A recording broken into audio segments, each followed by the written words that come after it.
সপ্তাহের প্রথম দিনে বাজার পরিস্থিতি অনেকটাই অপরিবর্তিত। বাড়া কমার ব্যবধান খুব বেশি না হলেও নাভিশ্বাস কমেনি সাধারণ মানুষের। নিত্যপণ্যের মাঝে গরুর মাংসের দাম 50 টাকা এবং দেশি মুরগির দাম 200 টাকা কমলেও অপরিবর্তিত রয়েছে খাসির মাংস সহ অন্যান্য মুরগির দাম। মাছের বাজারে ইলিশের দাম কিছুটা কমলেও এখনও আসেনি জনসাধারণের হাতের নাগালে। অন্যান্য মাছের দাম স্থিতিশীল। ইলিশ মাছ 1 কেজি 100, 200, 1500 টাকা কেজি। আগে যেগুলো আসছিল 1800, 1900 টাকা কেজি। খাসি 1100 টাকা কেজি।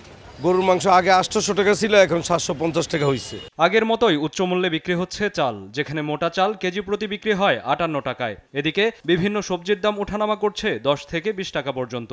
মশলা জাতীয় পণ্যের মাঝে পেঁয়াজ, রসুন, আদার দাম অপরিবর্তিত থাকলেও বেড়েছে কাঁচামরিচের দাম। পেঁয়াজ বর্তমানে 110 টাকা, 100 টাকা, 110 টাকা ওইটা বেচতে আছে। মিনিকে এটা বাড়ছে ধরেন 5 থেকে 6 টাকা, আর এ বাড়ছে 4-5 টাকা, সব চাল দাম বাড়ছে। এমন পরিস্থিতিতে বাজার নিয়ন্ত্রণে অভিযানে নামে ভোক্তা অধিদপ্তর। এ সময় নিত্যপণ্যের অতিরিক্ত দামের পেছনে খুচরা বিক্রেতারা দুষছেন পাইকারদের। 80 টাকা কেজি, আমি তো বলতে 20 টাকা প্রফিট করা এটা কোনোভাবেই যৌক্তিক না।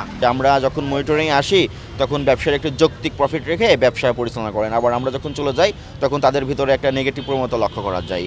তো এক্ষেত্রে কোনো ভোক্তা যদি আমাদের হটলাইন নাম্বার আছে 16121, সেখানে যদি কোনো কমপ্লেন থ্রো করে আমরা আমাদের রেসপন্স টিম আছে, আমরা সেখানে পুনরায় অভিযানে যাই। এবং নিত্যপণ্যের দাম সাধারণের নাগালের বাইরে থাকায় এখনও নাভিশ্বাস ক্রেতাদের কণ্ঠে।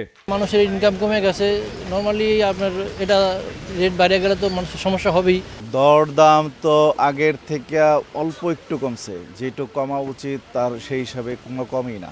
নিত্যপণ্যের দাম নিয়ন্ত্রণকারী সিন্ডিকেট ভেঙে বাজার সহনীয় পর্যায়ে আনতে অন্তর্বর্তীকালীন সরকারের প্রতি আহ্বান সাধারণের। কায়েস রাহাত, দেশ টিভি, ঢাকা।